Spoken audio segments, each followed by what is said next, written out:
Have you ever been put into a situation where you weren't quite sure whether or not you should reveal a piece of information, fearing the consequences, but then it just kept getting worse to the point you couldn't keep your mouth shut any longer? Yeah, that's basically the current situation, and I'm not going to waste your time beating around the bush. This script's been rewritten too many times for me to ease you in slowly, so here we go. Ellis Mark is a 20-year-old Irish cartoon reviewer who, since late 2020, according to him, has been friends with a 28-year-old American former Only Plays collaborator, VeronicandJelly, whom he currently runs a podcast with when she isn't working on Twitch or an NSFW Patreon. But that's all information you may have already been made aware of had you followed one or the other on social media. What you probably don't know is that, again, according to Mark, the two have been dating for around a year, and since autumn of 2022, the duo have been married, which could lead you to ask me, Braxton, why should I care? What's the point in bringing that up? And well, to put it bluntly, I tried handling what I'm about to discuss with Mark privately, but discovered there have been several others who've done the same, yet he seemingly has just brushed them off. It's not him who's done anything worthy of call-out though, it's Veronica and the group she's created around him who are at fault. And what might those actions include, you may ask? Well, how about a relationship that's been kept secret from the public involving lies, dumping and getting back together in short bursts, cheating, alienation from friends, shit-talking, the loss of opportunities to be friends with others, manipulation, forced dependency, and more.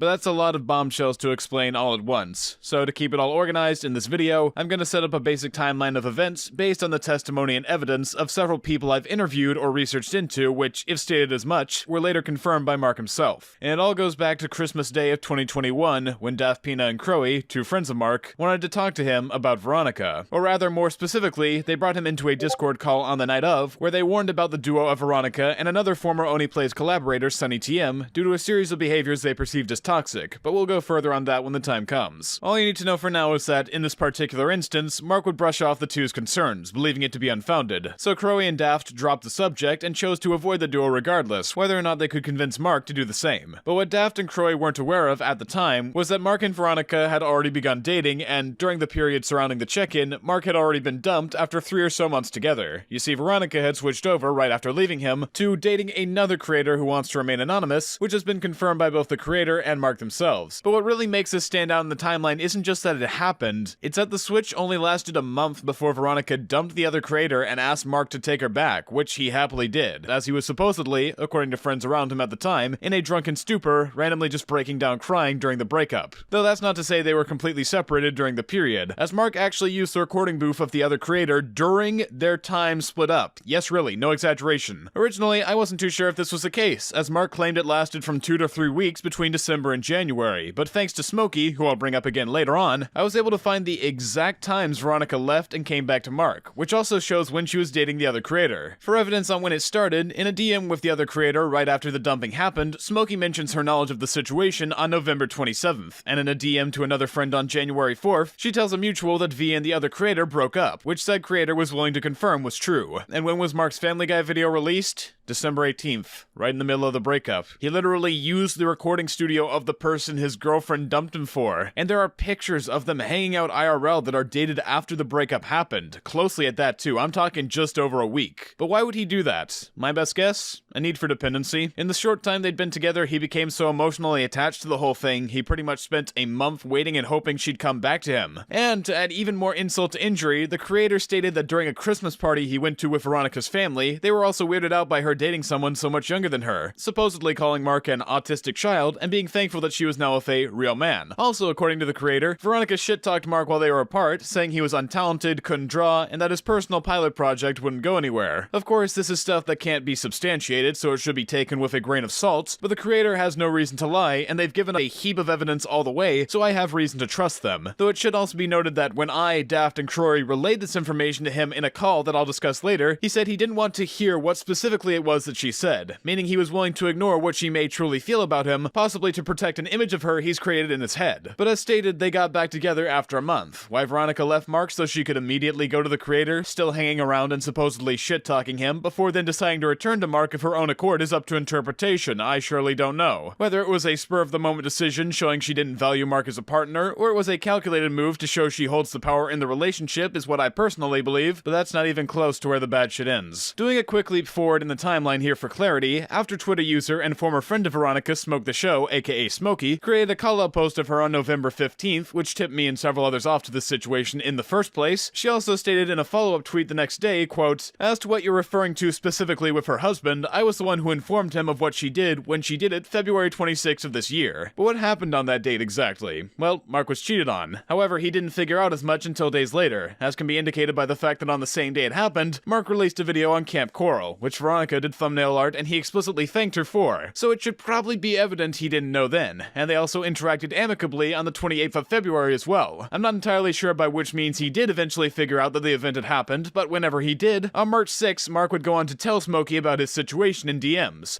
Hey, Editing Braxton here for some added clarity. The DMs between Mark and Smokey I'm about to show you indicate that she was surprised by Veronica cheating despite saying she told Mark earlier on in that reply. This is because Smokey was informed it may have happened by a friend a week after the event occurred while they were talking about the couple's codependency issues, funnily enough. Smokey didn't know for sure at the time, so she relayed the info to Sonny, as he was closer with Mark, who presumably relayed to him, and then Mark would go on to confirm it to Smokey. So that's basically why her statement and this interaction can make sense at the same time. It's confusing, I know. Stating that he received a letter from Veronica in which she said how sorry she was, that it was a result of a drinking problem, and that he was the best thing to have ever happened to her. However, Mark doesn't seem to be fazed by the letter and actively brushes it off, stating that she's the cheating type, having done the same to Chris, aka Oni, and another person she dated named Nathan. And beyond that, after Smokey voices the concern that, having seen this occur, she may have never really known who Veronica was to begin with, Mark agrees, stating, "Yeah, I felt the same way of not knowing what was real and what wasn't." Which you'd think would be the point where he stopped interacting with her entirely, at least for a while, but no. According to him, though he wasn't too specific, he said that after this event, she and him spent time apart, hung out as friends, then got back together, constantly mentioning how she was, quote, getting better, despite us never directly asking about it. But looking at Twitter as a source of how true that statement might be, they shared an image together only 3 weeks after the DM, having interviewed the voice of Hugh Neutron, Mark DiCarlo. Then 3 days after that, they interviewed Jeff Kinney, and Mark clarified that they flew all the way to Boston, Massachusetts to do it. Could have easily had a call of some kind, but hey, why not go to the effort for someone who cheated on you a month prior? He then flew back and stayed in LA until around April 1st, when he came back to his home country to watch Sonic 2 early. But you wanna guess who he had as a travel companion? Yep. Veronica went to Ireland with Mark for over a month and a half, and this is backed up by the series of tweets the two made during that period. April 8th, she acknowledges she saw Sonic 2 for the second time, the first time being with Mark on April 1st. April 14th, she mentions that she misses her dogs from being in Ireland. April 30th, she says she got COVID and has to stay in Ireland longer. May 14th, she says she's back with her dogs in America. They spent a month and a half together in Mark's home country after having hung out and done interviews for over a week, only 3 weeks after the DM where Mark said he didn't know who she was as a person or trust her. But it does confer with my previous theory, that no matter what Veronica does, she either finds a way to pull Mark back in quickly, even after he's seemingly already made up his mind, or Mark has now gotten such a dependent attachment to her, he can't go for long periods without being together, as can be shown not only by all this traveling the two did together, but how much is still yet to come. A month after Veronica returned to LA, on June 18th, Mark was back in California with a group of friends including her. And fun fact, the week after he got there, I actually met up with him briefly at VidCon, which was where I first came into contact with She Who Must Not Be Named. Though that's a story and aftermath for another time, I don't want to make this about me, and in comparison to everything else, it would sound pretty stupid, so yeah. But anyway, July 12th, they travel somewhere for her birthday and stay at a hotel for over a week, back to LA. Then in mid-August, they go to Washington, D.C. with Sonny for another week, and this is around the time they got married, so possibly a honeymoon thing, I don't know. According to Mark, they haven't had a formal ceremony yet, so it could have happened right after or before, but whatever. Following this, on the 21st of August, they show they're in an airport in Dallas on a connecting flight back to California, and presumably that's where they currently reside to this day. Now, I don't know about you guys, but to me, that's a lot of traveling, and a lot of money spent on someone who, not too long ago, in the same year, cheated on Mark and didn't have the decency to tell him face to face rather than using a letter. So him having this quick of a 180, as mentioned, is kinda scary, and to me, either seems manipulative on Veronica's part or desperate on Mark's. They barely had the time to be apart from one another for 3 weeks before she reinserted herself deeply into his life, if he didn't bring her back on his own. And then for the next 5 to 6 months, they were constantly traveling from place to place, only having a reprieve from each other from May 14th to June 18th or so. Plus, we've got to take into account that Mark was also working on his pilot, his main channel, second channel, and his podcast with Veronica. So mix that all together alongside him traveling with her so often, it's like he never had a moment to think about their relationship and the negatives of what she did before moving on. And reminder here, whilst this series of traveling escapades was still occurring, they got married.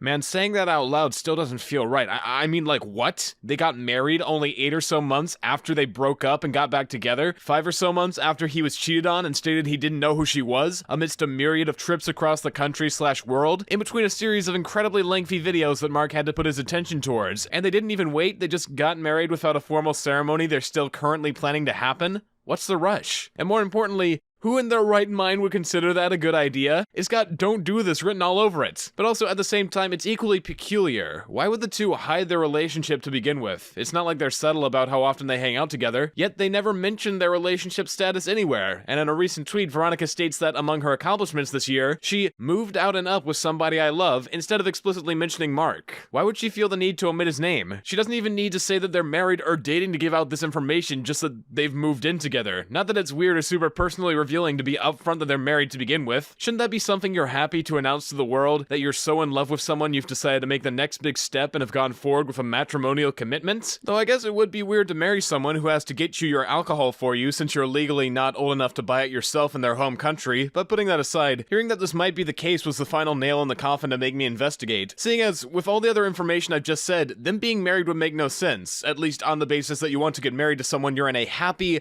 uncompromised, long-lasting relationship with. And if they were married, it would make even less sense that they'd choose to hide it for no particular reason when they're so closely related to each other publicly. So I started asking around to those who might have more information on the story, and I accrued a vast array of testimony plus evidence from a long list of people previously involved in Mark and Veronica's past that, while seemingly small when viewed separately, came together to reveal a ton of patterns. One of those being that Veronica has a weird relationship with the people she considers friends, often stepping on or shit-talking them when she sees fit to make herself look better, often bringing down Mark's relationship with them in the process. Circling back to Smokey's post, it seems that whatever happened between her and Veronica, the latter wanted to apologize and move forward. However, according to Smokey, it had turned out that Veronica was still shit-talking her to other people, giving mixed messages regarding their supposed friendship. And I wouldn't doubt this is the case, as when I spoke to a more neutral party/current friend of Veronica who I showed the post to and knew nothing about this, they told me that Veronica called her a stalker who wasn't to be trusted, despite the fact that in reality, they were close friends for around half a year, as is backed up through social media. And aside from Smokey herself, she also states that she's heard the testimonial of several other people who've been affected by Veronica in the same way, and while they might not be willing to speak up for whatever reason, which I can totally understand, there is proof to show that she partakes in this behavior, which I can demonstrate. First, looking to Daft Pina for a situation, here's a DM conversation where, when confronted about shit-talking Daft behind his back, she admits to it backhandedly, but rather than apologizing, tries to deflect the blame by shifting to discussing another friend of his, Beta's Inferno, who apparently shit-talked him before the two knew each other. Hey, Editing Braxton here again for some more clarity. In the screenshot of Veronica talking to Daft, she mentions they had a politically fueled conversation that was inappropriate and unprofessional, which she most likely said because Daft deleted their Discord messages, so he couldn't back it up if she just said shit, but he actually archived them before doing that, including the conversation, so if you want to look at it, there's a link in the description, but really it's just an average political convo. However, in it, Veronica never says anything he mentioned was bad or out of line, despite having ample opportunity to over their regular chat, so I guess we can add gaslighting to her list. Also, she doesn't explicitly mention Beta in the screenshot, but it was implied to both of them, and Mark is going to bring her up specifically to say the exact same thing later on, so yeah, that's how I accidentally mixed that up. So just be aware that, even if she considers you a friend, she may shit-talk you, and if you decide to shit-talk someone else alongside her, she might throw you under the bus to avoid blame for her own actions. But don't go thinking that stops at friendships. There are plenty of moments where she'll publicly shit-talk her past relationships to her Twitch audience, saying they suck, including Oni, who, reminder here, Mark confirmed she cheated on. And that means that if Mark and Veronica ever break up, she'll almost definitely shit-talk him the same way she supposedly did in private to the unnamed creator. But anyway, with all this information, testimony, evidence, and so on to sort through, I knew I had to do something with it. So, seeing as I felt this needed to be created for multiple reasons, whether he listened to me or not, I decided to try confronting Mark himself about all of this in the hopes he might listen, though I wasn't too optimistic he would, knowing what I've explained already and how he's shut people out. But I couldn't just go in half-cocked without a plan, that wouldn't work at all. Plus, I'm admittedly a bit timid when it comes to head-to-head confrontations. I haven't been in commentary for a long-ass time, and I plan to not stay in it after this video is out, so I decided to call on Daft and Crowy, who've had previous instances attempting to talk to Mark about these issues, and created a list of questions I wanted to ask. Seeing how he responded, decided to check if he would be truthful with us, and as I've mentioned already, in some cases, he was not. But that's where all the times when I say Mark is confirmed come from, because it was affirmed to us in the call, one which I brought Mark into under the guise of helping me with my Hell of a Boss video. This was done for the reason that, in the case where someone's in a potentially abusive relationship, straight up saying, I think you're in an emotionally manipulative relationship with a toxic person, let's talk about it. It's probably going to scare the person off immediately, so I didn't want to take the chance and instead chose to put Mark in a headspace where he'd come in alone and calmly, though that wouldn't be the same for long. We started the call by stating that it wasn't about Hell of a Boss, but instead we were performing a recorded checkup on how he's doing, to which Mark said he was uncomfortable with us doing so, clearly paranoid about the whole aspect, and so we complied, taking detailed notes instead. The call went on for over an hour, and much of it covers what's already been stated though, so instead of going in chronological order, as there'd be a ton of repetition, I'll group it by sections I believe are important and leave it at that. Starting with what was asked about the marriage, we initially acted oblivious to whether or not it was the case, and asked Mark straight up if he was, to which he responded by saying, why do I need to tell you? Openly pissed off and wanting to avoid the subject. Then later on we told him we already knew, to which he replied, well then why would you ask the question? Obviously not keying into the fact that we asked him to see if he would lie about it, and near the end of the call, as the tension was winding down, Mark told Daft in particular that he would have said they were married if he was asked, basically attempting to gaslight us as though the last few interactions didn't happen at all. And this is something that will continue to occur occasionally as the call goes on, such as further down in the discussion of the relationship, where we ask why he decided to get back with Veronica so soon after the cheating, which he confirmed once again to us along with the split. But because he thought we didn't have definitive dates at the time, he lied and tried to claim that the split lasted for shorter than it did, about 2 to 3 weeks. And when it came to the cheating aftermath, he nondescriptively said that they spent time apart, hung out again as friends, then decided to date again when he saw she was improving. But reminder here, according to their Twitter timeline, that period apart was, at most, 3 weeks, and right after they went on a several-month adventure to various locations, including to Mark's home country, so it most likely was not an adequate enough time at all to reevaluate the relationship, and he was probably vague about this for the sake of making it seem like he put thought into the decision when the timeline goes against it. Speaking of which, we got conflicting dates for when they first met and began dating, so we asked, to which he claimed that they originally met in late 2020, and they'd been dating for around a year. Though that's not technically true with how much they've broken up and gotten back together. This means that not too deeply into their relationship, 3 to 4 months at the very most, she left him for the creator. Then 2 months later, she cheated on him. Then 5 months after that, not even having a full year under their belt, they married. But of course, that's a ridiculously short time frame considering how much had occurred between it, so prior to the call I theorized it may have been for the sake of a green card or work visa, as that would make some modicum of sense. So we asked Mark if that was the case, but no. It wasn't. According to him, he was already getting the work visa and green card sorted out through lawyers separately, and that this was entirely for the reason that he loved her. And when asked why he married so early on in their relationship, he said he always envisioned himself marrying early.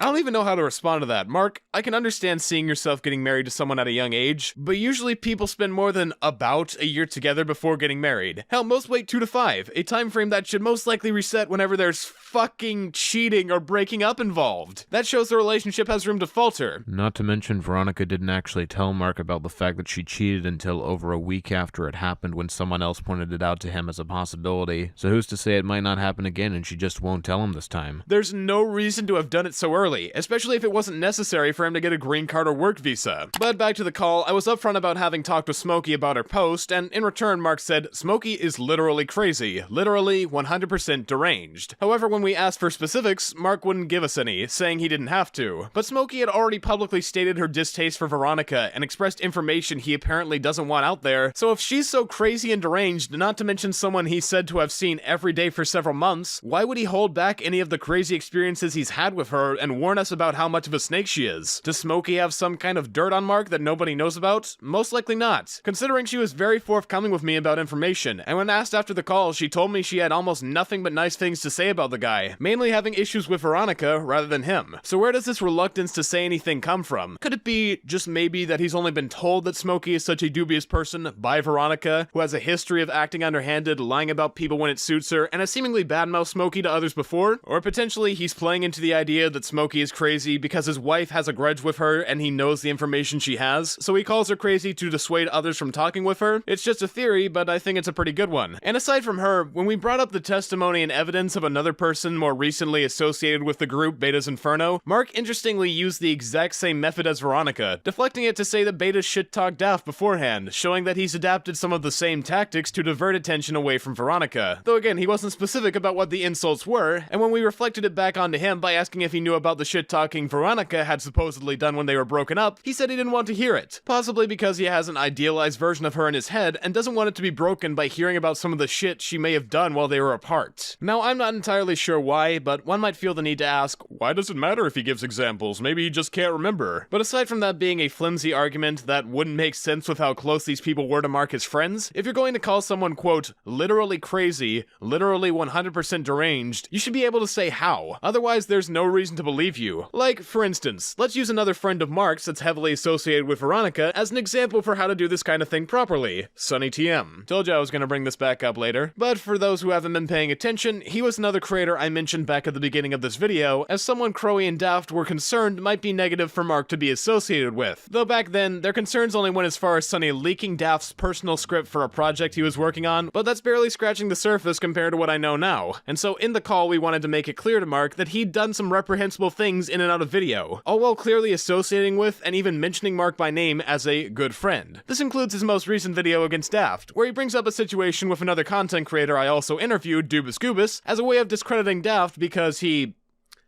has a plush of Dubus in the back of his set. In the section, he tries to paint Daft as a hypocrite by quasi-associating himself with Dubus by saying that when he was in Sunny's server, he randomly started saying in VC how he hated trans people unprovoked and then made a corporate apology by donating $100 to a trans organization to cover it, later stating how good of a person he was because he's an egotistical maniac. But that's not what happened, as can be seen by the recording of the call that he has archived. Hey, Editing Braxton here for hopefully the last time. The archive video of Sunny's call with Dubus has now been unlisted, which was most likely the result of Mark telling Sunny about the call and him realizing how bad it made him look. It'll probably be gone after this video uploads though, so in case you want to hear it, I'll have it in the same drive link below. Also, further doesn't look good on Mark's part and shows what he's willing to excuse, which will be brought up more later. I checked the video out myself, and it starts with Dubus acting incredibly flustered and apologetic, specifically mentioning that a remark he made was transphobic and that he was incredibly sorry. That was wrong. I should. You know, fucking restart. Why are you getting mad at me, What bro? I meant to say was someone who used to listen. I was thinking of those Tumblr type people. That was wrong. I should. You know, fucking restart. Listen, I'll just admit I said it and say I'm sorry. Is that better? To which Sunny in the Discord then proceeded to laugh and claim an apology wasn't enough, and it'd only mean anything if he donated to charity and said so on his Twitter, which he then did. I don't know. I don't fucking know. Admit to your fault and start saying if. Admit to my fault. I said, listen, what I said was transphobic, and I don't, and it was wrong to say, and upon reflection, I am sorry. Okay. Don't do it again.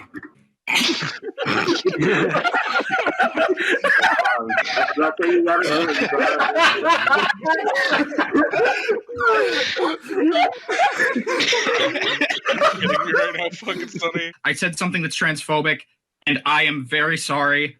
I legitimately mean it. If you want me to prove it somehow, I'm willing to try. I'm sorry. I want you to donate $100 to a trans organization. You fucking madman. You actually broke him. Oh my god. Yes. This is what he is 30 years later. That's what he looks like. Was an emotional 30 years later. Doesn't exactly give off the same vibe that Sunny was describing in his video, does it? Hell, it doesn't even have the supposedly transphobic remarks. So I went ahead and asked Dubus himself about the situation, and according to him, he told me that while they were talking in VC, he mentioned offhandedly he was annoyed by always seeing a specific brand of trans people on his Twitter feed that he saw as annoying, clearly not understanding how it could be perceived. Immediately after, though, he realized his mistake and tried to correct it, but Sunny was not listening. He instead, supposedly in the moment, made the situation sound as if it was way worse than it actually was, and called the whole Discord in to come and berate him, supposedly telling him to kill himself. Then when he was panicking about accidentally saying something that could be thought of as transphobic, basically suffering a mental breakdown, Sunny in the Discord bullied him into donating the money, gloating about what they'd done after the fact. And this is all with the context that, in his most recent video, where he early on says Mark is a good friend of his, he tries to say that Dubus giving the money was just a half-hearted attempt to look noble, rather than the result of Sunny and his Discord mentally breaking Dubus to the point he'd do anything to rectify it, as is shown in the recording. And this has severely affected Dubus, who now has a difficult time making friends or really going out of his current circle out of the fear that something like this might happen again. It's so messed up. And we thought Mark would want to know about this, because beyond Sunny being a person he heavily associates with, so this could be a good deterrent from continuing that relationship, Mark was also interacting with Dubus recently on Twitter, so this incident could close off a potential relationship relationship he may have wanted to make, all because Sunny wanted to use Mark's name in the same video to say that they were good friends. And we told Mark this exact thing happened, but all he had to say to it was that he never knew, having been told a different story by Sunny. However, he never condemns the action. And not only that, but Sunny was also doing weird shit with another creator, That Creepy Reading, who he sent an unprovoked shirtless picture to saying, "I'm coming for you," and was subsequently blocked for. Though once again, Mark didn't have much of a reaction to the news and treated it like just another thing Sunny does. However, it ended up having long-lasting impacts, as after the fact, while Mark was working on his South Park video, he asked TCR to cameo, and while he said yes initially, he later backed out, saying he couldn't be a part of Mark's content if he was going to associate himself with Sunny. And as of recording, Mark is still yet to reply to TCR. So that's one more bridge to add to those that Mark has burned by associating himself with Sunny and Veronica. And that's not even taking into account that Sunny doesn't seem to care about Mark's opinion, as he expressed in the call that he has lots of grievances with Sunny and the way he makes videos, yet he never listens and goes ahead anyway. So in summary, we have a guy that gloats about being blocked after acting creepy to total strangers, has completely wrecked the mental health of someone and tried to smear them as transphobic despite it all, ignores Mark's grievances, doesn't listen, and lies to him, yet also likes to claim publicly that they're good friends, and drives people he was previously friends with away from him. So why does Mark put up with him again? Is it because he is friends with Veronica? I mean, Sunny's incredibly close with her, closer than he is with Mark even. Might he potentially put up with Sunny's shit for the sake of staying in Veronica's good graces, suppressing his qualms? Or has he become desensitized to it and no longer sees what's so bad about all this? It's very possible. Unfortunately, on my end, I never got to ask. However, I'm not sure what kind of good explanation he could come up with for sticking around beyond, "Oh, he's nice to me. Too bad for all the people he's fucked over on a psychological level." And that video happened recently, within the last month. It's shit he's still doing. Though if you want to talk about something from the past, as a side note, it's also been said by several people, including moderators, that the reason the Only Place Discord server was deleted was due to him publicly leaking a woman's nudes. But that basically sums up everything important that was stated in the call. And with it, we've reached the present. It's been a month since that call as of the writing of the script, and most likely by now, Mark probably doesn't think anything is going to happen. Or at the least, he doesn't realize that I'm the one who set this all up and made the video. I mean, I explicitly told him as much in the call, but I know he didn't believe me because Daft was there, asking him explicitly if he was going to make a video, and in all honesty, I find that a bit insulting. Is it really so hard to believe that this isn't a scheme by Daft, who I just co-opted specifically for that call, but instead a worried gesture from tons of friends that think something is wrong? I know that at the end of the call you told us that you were currently happier than you've ever been, but though it might sound like I'm overstepping boundaries by saying as much, I don't think that's the case. Because as I've outlined in the script, you have pushed away all the people who have tried to point out the truth. You are currently married to someone who, in under a year of dating, you've had leave and come back to you as if it was nothing, cheated on you, which made you question who she even is, and seemingly expected, knowing she's the cheating type, your words not mine, made you feel the need to come back to her without having ample time to think about why you were reluctant to come back in the first place on multiple occasions, alienated you from people you used to be closely associated with, and more. Plus, she's also a liar, a rumor spreader and slanderer, including to ex-partners she's cheated on, is close friends with people like Sunny, who's done some horrendous shit and obviously doesn't value your opinion or thoughts, yet you don't question, possibly because of their association, and despite how happy you supposedly are, you don't want to mention that your relationship exists to pretty much anyone outside of your close friend group. You told us that if we asked, you'd tell, but initially when we did, you got antsy and pissed and completely avoided the question. It wasn't until we said we had proof of it that you finally admitted as much, and if you were comfortable lying to us about that, there's no telling how much else you'd be willing to do. So why are you hiding everything? It'd be one thing if you weren't constantly shoving your marriage in everyone's faces, just letting it be something that was known, but you guys don't mention it anywhere. In fact, you go out of your way to hide it. But you also tweet about how often you're traveling and hanging out together, she does thumbnail art for your videos, you run a whole ass podcast with her, and it's blatantly obvious to a ton of people that you are dating. So why not have the courage to mention you're married or even together? Why go ahead with this marriage before the ceremony when there's no rush for that kind of thing if it's truly based entirely on love? If you're asking me, it goes far beyond just privacy. I think, Mark, that you know how many holes and warning signs this relationship has had from the beginning, so you got married hoping that would solve the blatant issues. But if you announced it to the world, some of your audience might come to the same conclusion and ask why, just like I, Daft, and Crowy did. And you feel uncomfortable confronting that reality. It's why you've pushed all these people away and lied. You go along with Veronica and adopt her patterns to shut out those that might say the truth you're too deeply invested in to confront. You let them just slip through your hands and go away. But with this video, everyone knows. Some of us tried talking to you about this in private when shit was seemingly more manageable and you said it was fine, but god damn it, the longer this has gone unaddressed, the worse it's gotten, so no more holding back. The cat's out of the bag and it isn't going back in. But I'm not mad at you, Mark. It isn't wholly your fault by any means. This is for Veronica and Sunny. not you. And now that it's all been said and done, the one question left to be answered is this. What is it that I and all the other people who have spoken out, been interviewed, or generally helped in the production of this video want by revealing everything here? Well, beyond shedding a light on what both Veronica and Sunny have done to Mark, as well as several other people for completely inexcusable reasons, aside from showing what incredibly toxic behavior looks like in a relationship for those that might need to hear it, mostly we just want Mark to reflect and reevaluate his current situation. Take some time to himself to really figure out if this was the right path for him to walk for so long unquestioningly, and if he comes to think it wasn't the right choice, and he is indeed in a toxic relationship that pushes others away and sinks him into excusing terrible behavior, get away from them so he can think of what to do next. Because that was the original motivation behind this video, to call out to Mark and ask him to not only be straight up with us, but with himself. I've been JustStop. You've been informed. Peace out.